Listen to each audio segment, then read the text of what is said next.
Hello and welcome to CIO Perspectives. I'm Sid All, the CIO for Private Client Endowments and Foundations here at Brown Advisory, and I'm joined again by my co-host, Erika Pagel, our CIO of Sustainable Investing, and our special guest today is Mike Poggi, the portfolio manager of our large cap sustainable value strategy and an experienced analyst in the industrials, materials, and energy sectors over his 20 years with the firm.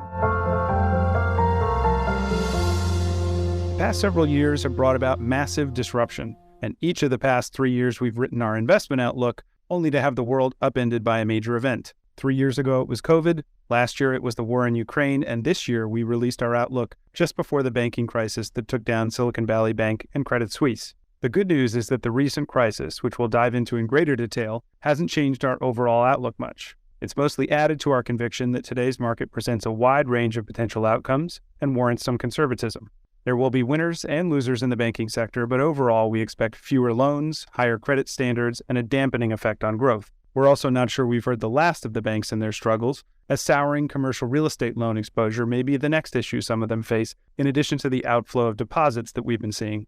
Inflation may come down faster as a result of this, but many components like wages and housing remain stubbornly high. Stock market valuations have risen this year to 19 times forward earnings, and they remain less attractive relative to the yields we're seeing in the bond markets. So we're being compensated well to be a bit defensive.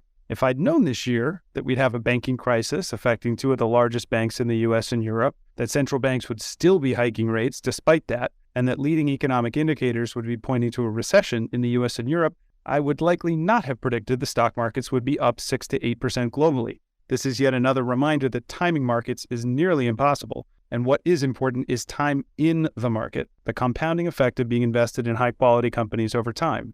We'll allow ourselves to shift portfolios based on the values we're seeing in different securities and markets, but we resist the urge to go to cash or deviate too far from the long-term plan. This particular environment is also a great reminder that we invest in a market of stocks, not just the stock market, and we continue to find plenty of companies trading at attractive valuations despite this shifting top-down view. The strength in the stock markets this year suggests that investors are more concerned with the level of interest rates than with the fundamental strength of the economy and earnings. With projected weakness in the economy comes the hope of cooling inflation and more dovish central banks, and that's driven stock market multiples higher, particularly, once again, the largest growth stocks in the world. Google, Microsoft, and Apple are all up 15 to 30% this year, and Meta and Nvidia are up 75 to 100%. It feels like a flashback to 2021. Rates are falling, PE multiples are rising, but interest rates aren't the only driver. Many tech companies are benefiting from self-help in the form of cost-cutting to drive improving bottom lines, as well as excitement over the developments in artificial intelligence. An early look at the Q1 earnings season suggests both of these forces are having a positive impact, and the pace of AI development seems only to have increased since we last spoke, sparking both new excitement and growing concern over the risks for controls of these AI systems. So today, we're excited to dive into three current market drivers: the ongoing tremors in the banking sector, the advancements in AI and what's going on in tech, and the continued impact of COVID in determining the winners and losers in investment portfolios. But first, as we typically do, I'll start off, Erika, with you. Why don't you tell us your take on what's going on in the current market environment? Why do you think the market's rebounded so strongly in the face of all these headwinds, and what are you doing as a result? Thanks, Sid. I'm really looking forward to today's conversation. I can highlight a few areas that are on our minds about the current market environment. There's a lot of reasons to point to a late cycle environment. We're starting to see some headwinds recede, but inflation continues to be the primary focus. This seems to be an environment where there's higher potential for idiosyncratic risk. There's greater probability today that the drag from higher rates and the banking situation could lead us into an economic downturn. The depth and breadth of a downturn remains to be seen, and markets are reacting to interest rates, and sector performance depends on rate sensitivity. So there's a lot of things that are slowing. We're seeing weaker corporate earnings, tightening credit conditions, which you mentioned, deceleration in leading economic indicators, and there's a continued inversion of Treasury yields. The good news is we're starting to see some headwinds recede, like inflation. The most recent print showed that we're slowing, but gradually. It was great to see that we're finally seeing some softening in shelter inflation, And Fed policy's been a headwind, and it's very anticipated by the market that we'll probably have another rate hike in May, and then, maybe another hike after that, but the Fed may pause at some point this year. So why is the market rebounded in the face of a tightening Fed? On the surface, as you mentioned, the S&P 500 was up 7.5% in the first quarter, but 7 of the largest tech companies accounted for more than 80% of that return.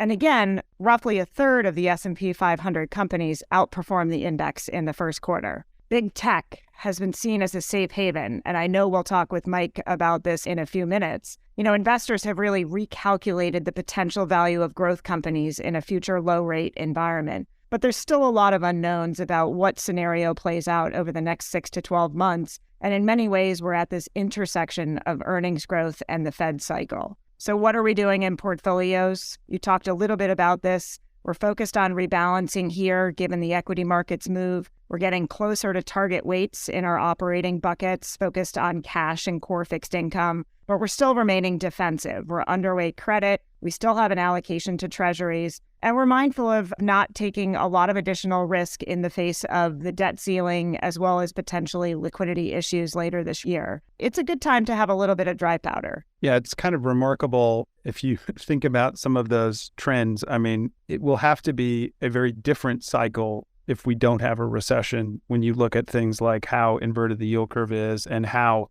negative year over year some of these leading economic indicators are. There hasn't been an example of having these indicators flashing red as they are today and not having a recession.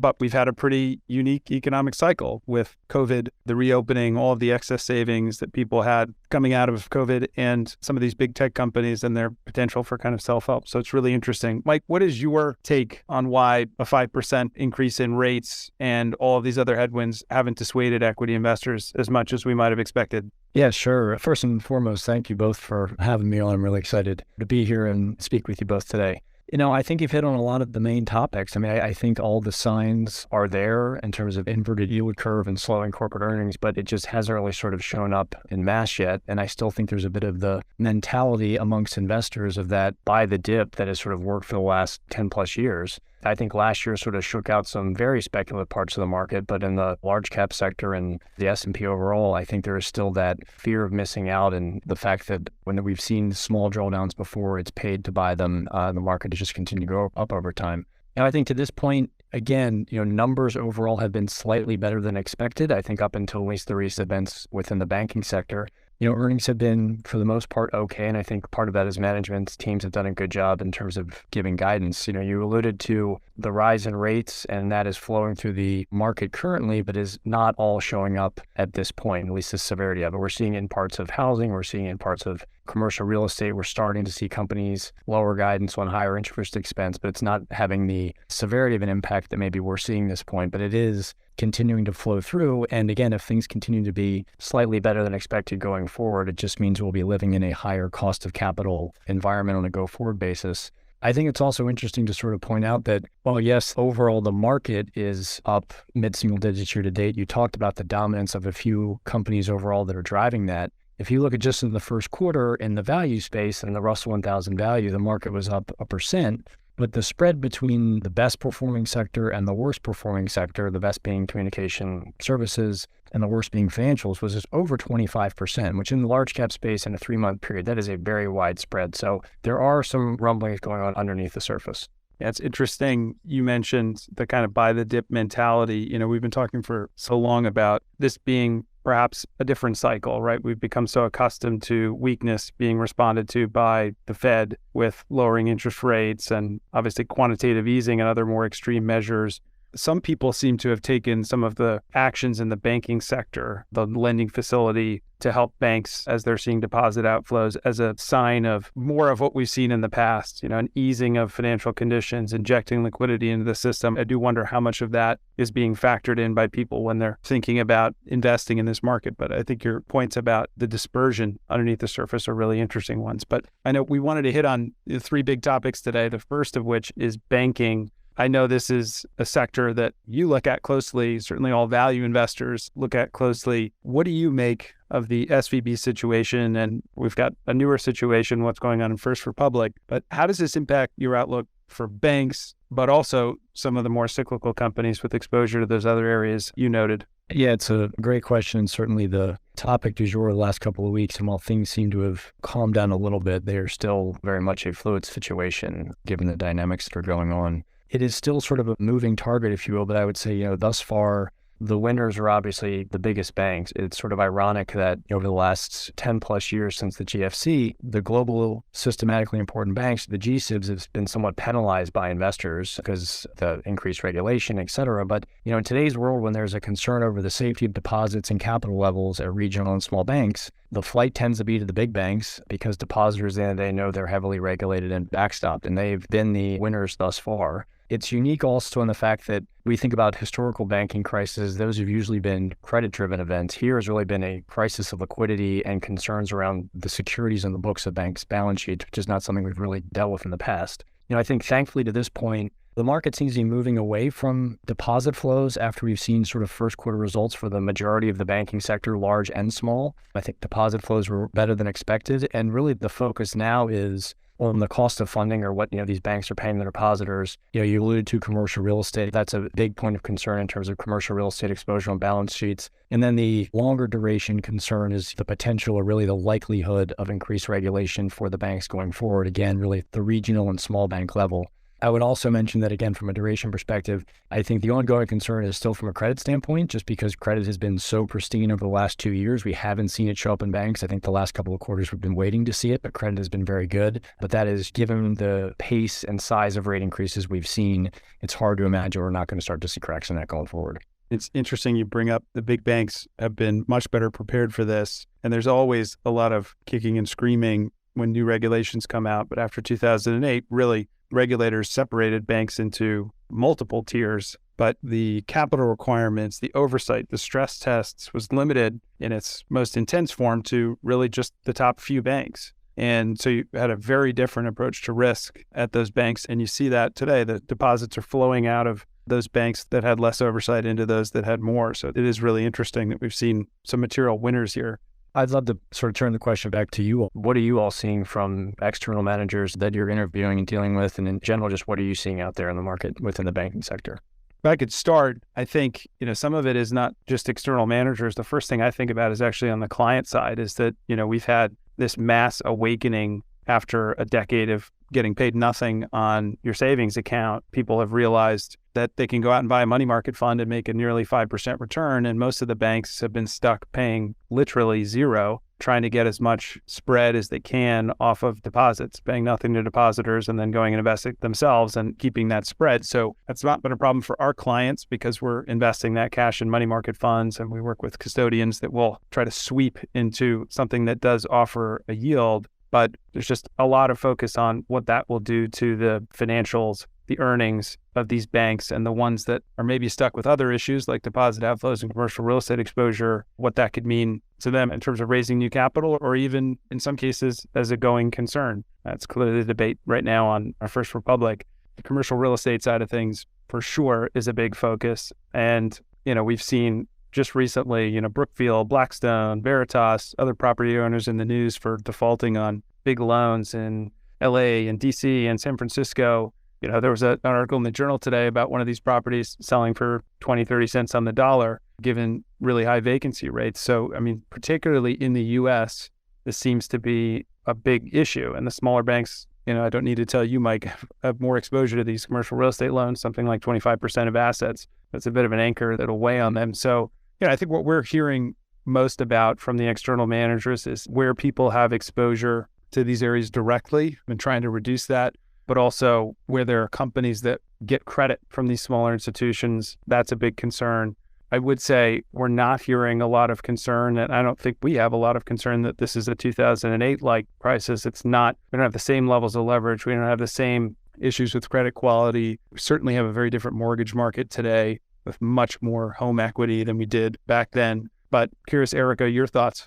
Yeah, so far it seems to be contained or idiosyncratic rather than systemic. But, we're watching the small and regional banks closely, particularly this earnings season? And then how does the banking situation relate to the macro and Fed? There's still a lot of unanswered questions about the Fed's path to target inflation. That old adage is that the Fed will hike until something breaks, and you could interpret this banking situation really as that breaking point. So the Fed's willingness to tighten policy from here, it could have narrowed given these recent developments. And Sid, you touched on First Republic and just a little bit of renewed focus on deposit outflows and loan portfolios. The biggest thing that we're focused on right now is, Mike, what you mentioned is commercial real estate and office space. Sid, you talked a little bit about that we're starting to see the impact of the lack of office workers and low occupancy in office real estate. We're starting to see some of those sales of these spaces at a significant decline in value.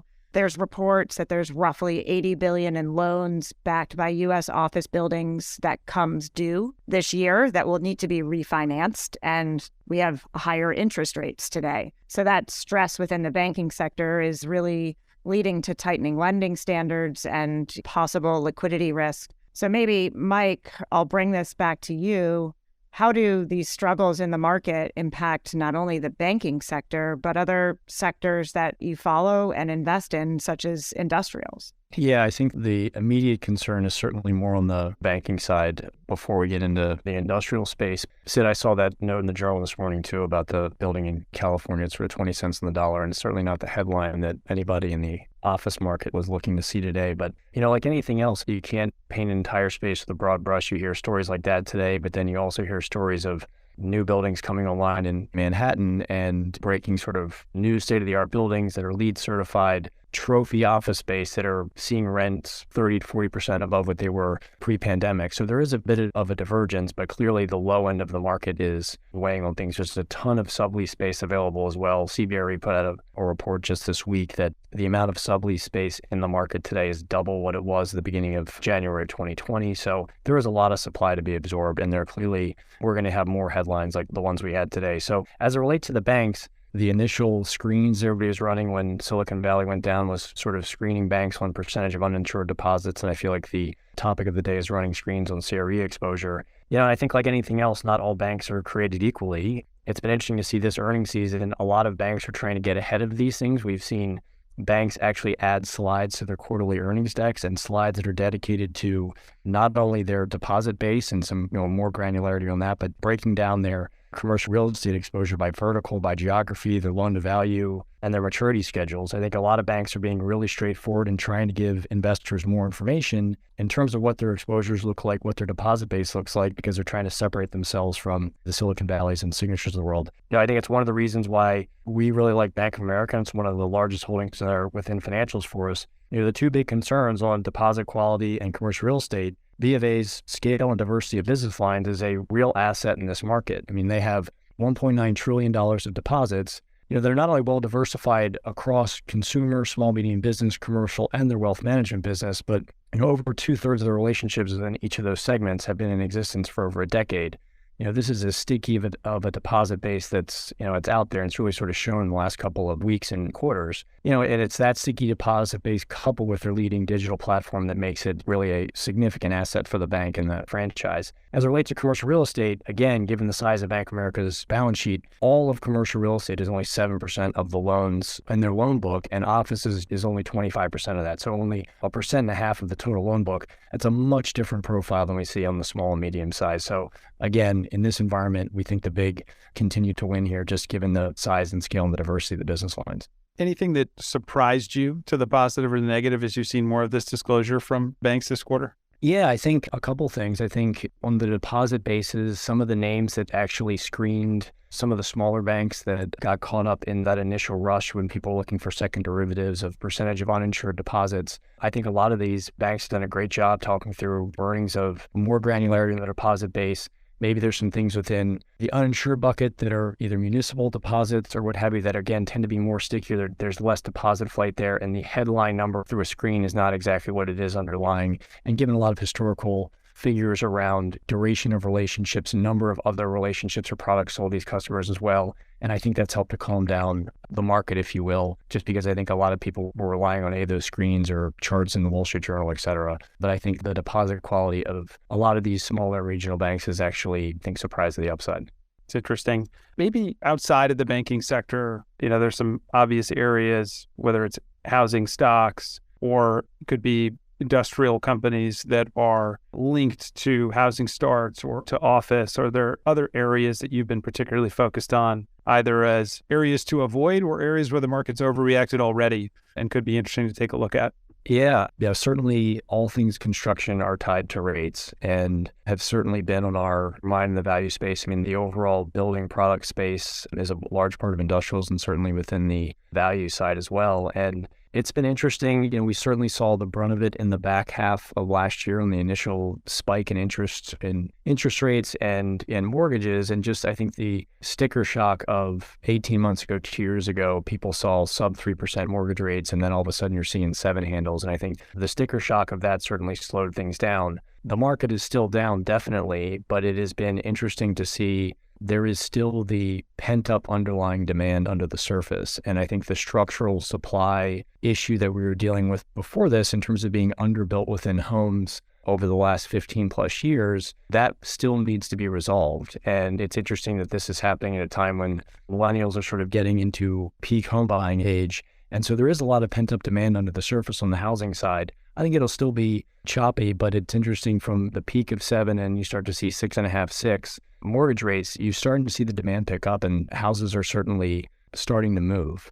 I think as it relates to non-res, I've certainly been surprised at the strength and the duration of this cycle. Names within HVAC or commercial HVAC, other building products areas, it has been very strong. And I think there's a couple factors at play. One, just coming out of COVID, we sort of had pent-up demand, big backlogs that people are working through. Two, I think it sort of lost some people that we had a bit of an industrial recession from 2016 to 2018. And, while backlogs are being worked off now, we are staring at some pretty big federal stimulus in terms of the Inflation Reduction Act, the CHIPS Act, et cetera, which is going to require a lot of industrial demand, a lot of construction, and a lot of demand for these products. And thus far, while there's been concerns on that cycle, thus far through earnings, we're not seeing those cracks yet.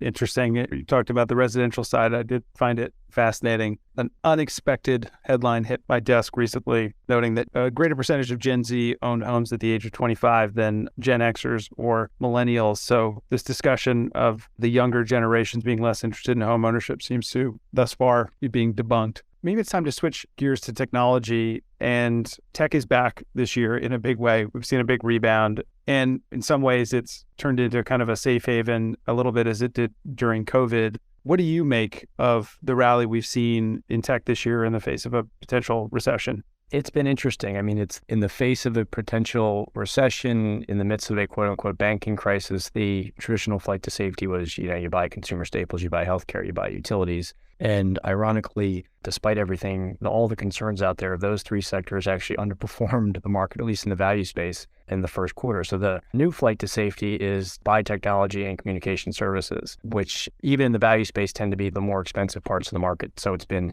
interesting to see. I understand that obviously a lot of those names have great balance sheets. When there's a banking crisis, that's one thing that investors tend to focus on. But it has been interesting to see the expensive parts of the market get more expensive as capital has flowed out of some of the cheaper parts of the market overall. Mike, it's strange for us to talk about technology when you're a value investor, but the reality is that a lot of these bellwether tech names have matured now to a point that they actually walk the line between both value and growth. How do you think about tech as a value investor?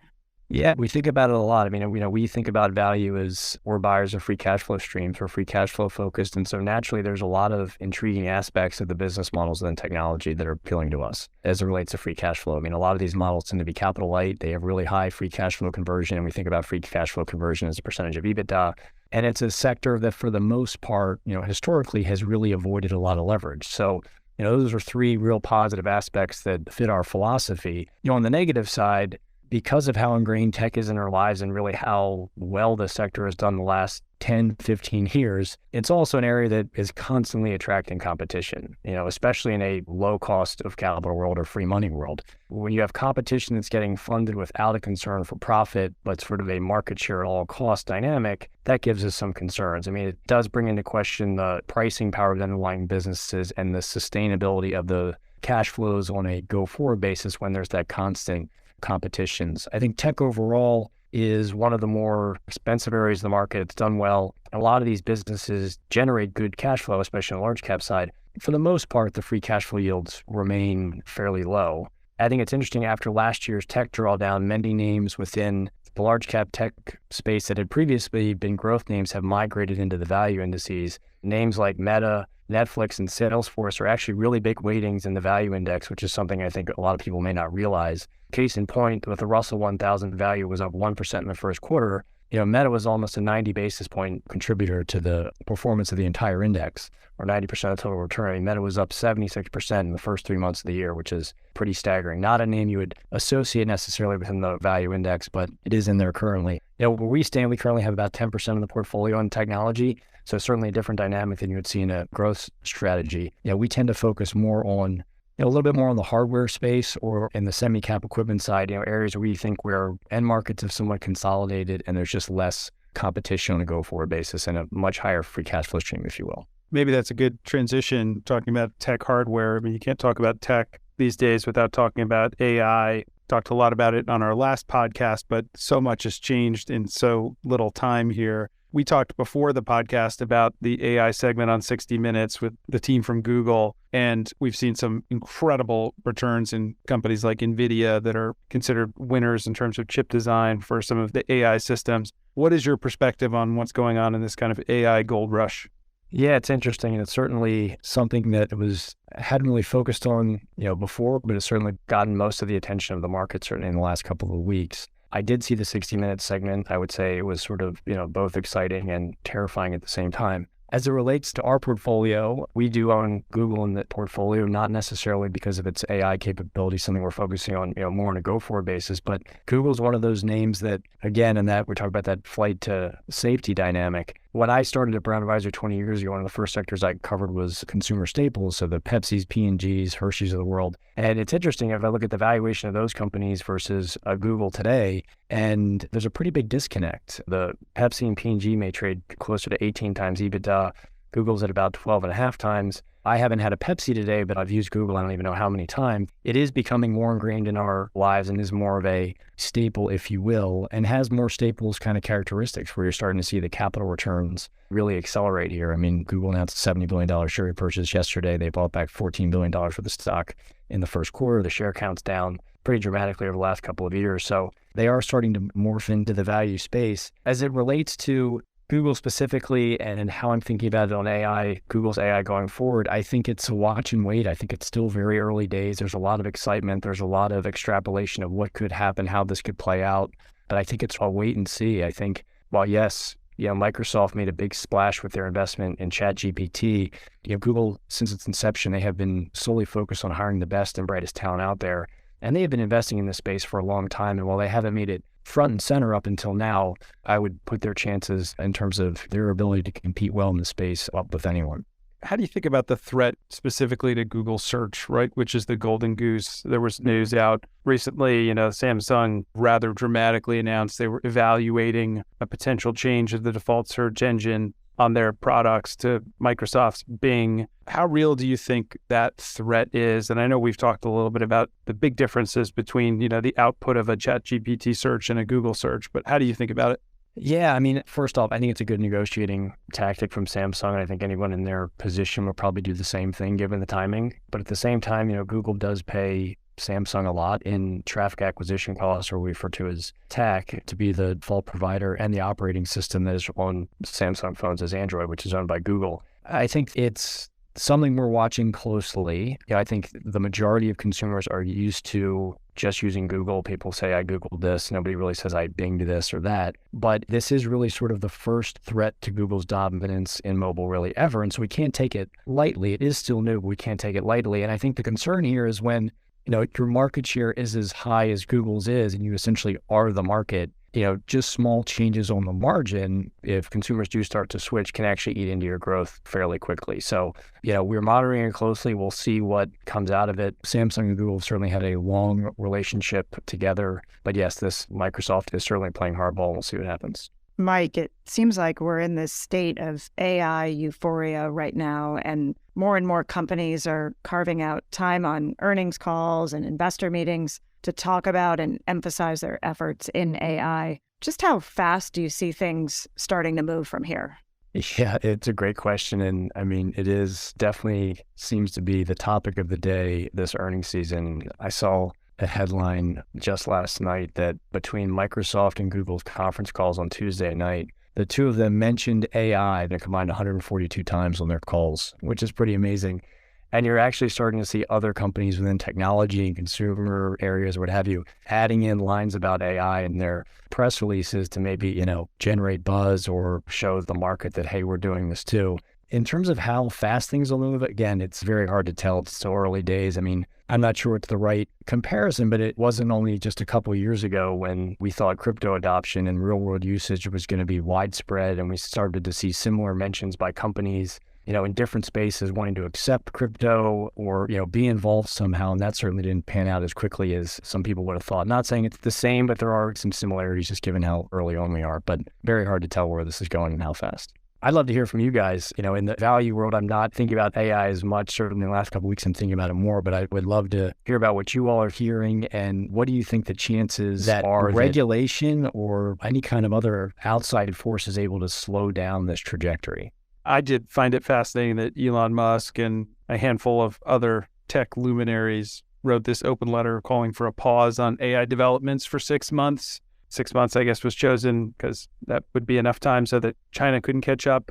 But I think there's a lot of concern about the growing risks as we start approaching these kind of more powerful AI systems. So I don't know, I see two big issues. One is the kind of licensing and compensation issue, right? The ChatGPT search result that you get doesn't have all of the sourcing and attribution that you might need. So you're kind of trolling the internet for all sorts of data that is being brought by people who have businesses surrounding bringing that data to consumers, and you're taking it, repackaging it. And so this licensing issue seems like one that will get more attention. But I think what's more interesting to me is the real concerns that we're at some kind of a tipping point where AI systems will advance so rapidly that they approach or even exceed human intelligence. We've put AI systems on the internet. We've taught them how to write code. We're training them on data from human social networks, emotional interactions. And I've probably listened to far too many podcasts about people worrying that it could just be a short time before an AI system could effectively, outsmart and outprogram its developers.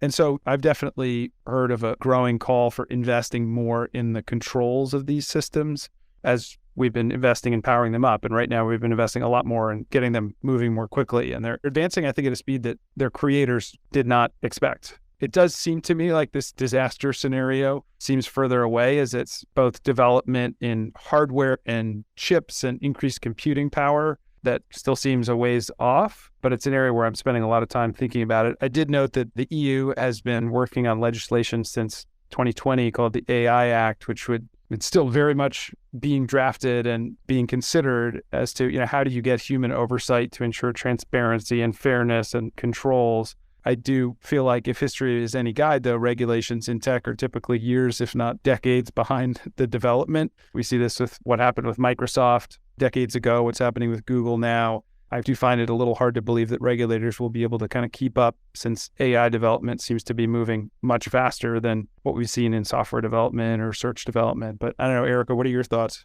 Yeah, Sid, I don't have much to add to your thoughts. What's so fascinating is just the rapid pace that companies are adding dedicated resources to AI and AI tools. But probably the first areas for regulation that will emerge are going to be in privacy and employment, exactly what you just mentioned. And there's a few states out there in the U.S. that are very focused on legislation around general data privacy. And, the hope from those states is they'll have some sort of legislation go into effect over the next couple of years. But more regulation is probably coming, just given the fact that AI is moving at such a rapid pace right now.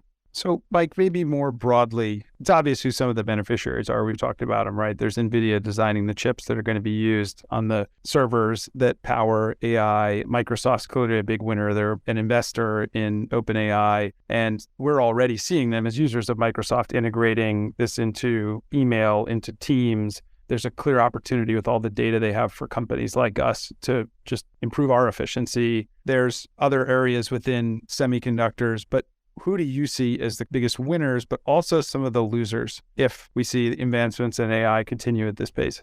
Yeah, I mean, it's hard to say at this point. I think in terms of the clear winners, we've already seen it in terms of what has moved in the market, year to date. You mentioned Google, Microsoft, Amazon, Meta. I mean, companies with that kind of scale, that kind of computing power, and also just the CapEx and R&D budgets. I mean, the absolute dollars are so big. It's hard for the smaller companies to compete with that. And the compounding nature of that is they're certainly racing for the winner take all. You mentioned NVIDIA on the chip side. I think sort of a second derivative is you'll see a need for increased memory from names like Micron, which we own in our portfolio memory, certainly in a down cycle right now, but from a longer term perspective, it's an interesting dynamic for Micron and Samsung going forward. As potential losers, it's harder for me to tell because it's not really my world. When I think about some of the current software businesses that are out there and some of the maybe more recent IPOs that have come out, I have to think there's a potential for those kind of business models to be either disrupted or displaced. I think, ironically, some of the names that are safer from this is the older economy names, things that are a little bit more tangible, if you will. I think it's been maybe some of the names that have gotten more of the excitement, whether it's within biotech or software the last couple of years that have gotten the big multiples are probably at the most risk. It's interesting. There's a lot of industries where you're not as worried about AI eating their lunch if you can't even comprehend an AI application to move them out of place. Yeah. You spend more time on AI than I have. I'm just curious how you all are thinking about the ethics piece and the sustainability dynamic when it comes to AI. I know it's a very tough topic to tackle. I'm just kind of curious what you're hearing and how you're thinking about it, because I think naturally people tend to skew what sort of harm this technology could do, but there's also a lot of positive that can come out of this as well. So I'll pass it to you. How are you all thinking about it? Yeah, Mike, I'm happy to kick off. On one hand, AI could be absolutely massive in finding solutions for many global and complex topics. But, on the other hand is what are the right parameters or guardrails that should be in place for a lot of this data? Some of the risks, which are very well known, but they include intrusive technologies, malfunctions, safety issues. These are legitimate ethical concerns. How do you monitor quality or mitigate risk or protect intellectual property? But, there is a really big opportunity here. I mean, just think about being able to monitor weather patterns on a global scale to look at fast time data and not only predicting weather events, but looking at ways to have large-scale, efficient irrigation or agricultural processes. I mean, it's really endless what the opportunity could be. An area within sustainability that we really don't have good or available data is looking at Scope 3 emissions. And Scope 3 emissions are going to be a very large component for companies to be able to make informed business decisions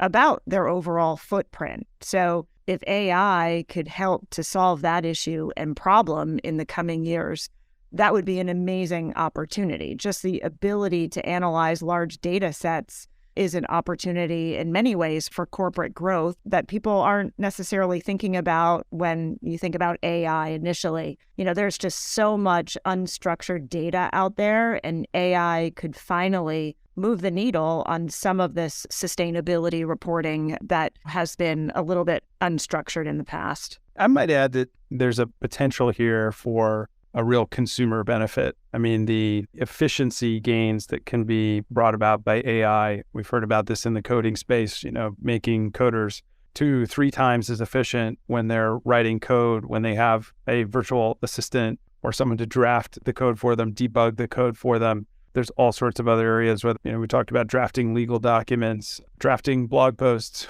There's so many ways that this could make people more efficient as workers and therefore reduce the costs, have a deflationary impact across a lot of different areas that could be a real benefit. So maybe let's turn to our third topic here and just how companies are returning to normal after the COVID pandemic. Mike, maybe you could talk a little bit about what you're seeing, companies that are managing prices on both sides, raising their own prices and fighting the price hikes from their suppliers in this volatile inflationary environment? Sure. Yeah. I mean, it's certainly in the industrial world, the materials world, it's been an interesting couple of years. I mean, the inflation forces right out of COVID were strong really across the board, everything from freight to labor to commodities, et cetera. I mean, a lot of companies were kind of seeing it from all angles. And the way I think about inflation is sort of in two phases. You think about your early cycle inflation, your late cycle inflation, and late cycle is sort of what we tend to prefer from an investing standpoint. The early cycle is really that immediate spot market pricing moving due to market tightening. Think, oil, freight, et cetera. These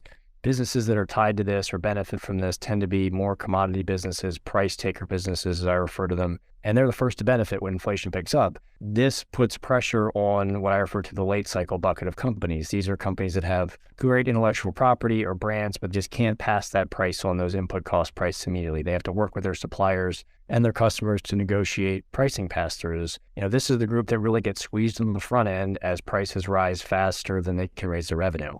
But over time, these are the companies that are able to pass that pricing on to their customers, given the mission critical nature of the business or of the product or the brand name. Now, when inputs eventually decline, it's the price taker businesses that feel it, but it's the late cycle names that tend to hold on to that price. And after those input costs start to roll over, that's when we start to see their margins rise. And that's kind of the market dynamic we're in right now. We tend to prefer companies that are in that later cycle bucket. We love businesses with really strong pricing power, even if they have to absorb a couple of quarters, maybe of margin headwinds to get that through. From a long-term perspective, we think they will be better off. And we're starting to see that in some of the reports we've seen this week. So portfolio company that we own is Waste Connections in the waste management business. This industry has incredible pricing power. It's contractual. They have CPI adjusters, and it's a non-deferrable business. Your trash has to get picked up. That he reported this morning, pricing year over year was up 11%. In the consumer staples segment, we own Unilever. It's been really interesting to see the reports out of the consumer staples group this past week. I mean, Unilever, P&G, Nestle, Kimberly-Clark, all putting up north of 10% pricing year over year, and only seeing a very small fall off in volumes. The price elasticity has been way better than investors anticipated, going into this, but they are still recouping some of those higher costs. Not all that is flowing to gross margin. But again, I think as supply chains ease and some of these commodities roll over, I think that's a space that will be able to see gross margin expansion and hold on to those prices going forward. I think on a go-forward basis, I think parts of the industrial world are kind of underappreciated. We talked about those, mission-critical businesses. It does take some time working with some of their bigger customers to get pricing through, but those are businesses that tend not to give pricing back. I mentioned Waste Connections. We own Train Technologies in the HVAC space. Similar dynamic. They're really squeezed on steel prices in 20 and early 21.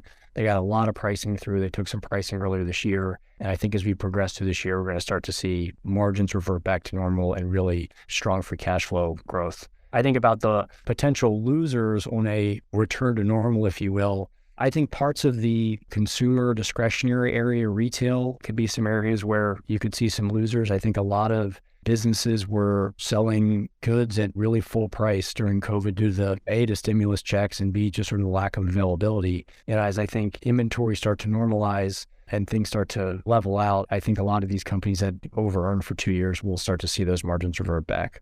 Mike, one topic that we haven't addressed today are geopolitical issues that continue to impact supply chains. What are companies that you follow saying about onshoring or the so-called friendshoring? Yeah, it's been certainly hearing more of that really since the heart of COVID. I think people realized during the depths of COVID, maybe too many goods were coming from overseas, and we've seen that pendulum swing back, and you're still seeing the build out today. I think more and more companies want to have security of supply here for certain parts.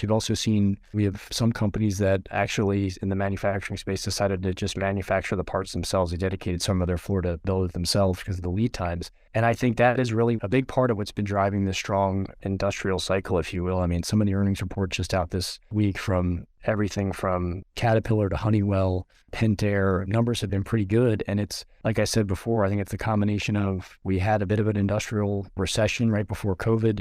We have this demand for reshoring, and it's not just in traditional manufacturing. You're seeing huge demand and onshoring within pharmaceuticals. I mean, everything that sells into the build out of pharmaceutical capacity, Train fits into that. The HVACs and temperature control systems are key. It's been a bit of a renaissance from a CapEx perspective here. And I think people have been expecting it to slow, but if this demand currently continues, and at the end of this year, we're going to start seeing real dollars from the government on the Inflation Reduction Act flow, the CHIPS Act come in as well, this might be a bit of a prolonged cycle, and it is certainly benefiting a lot of domestic companies here in the industrials and materials world. Mike, as a value investor, your philosophy seems to be focused on looking at future cash flows of companies.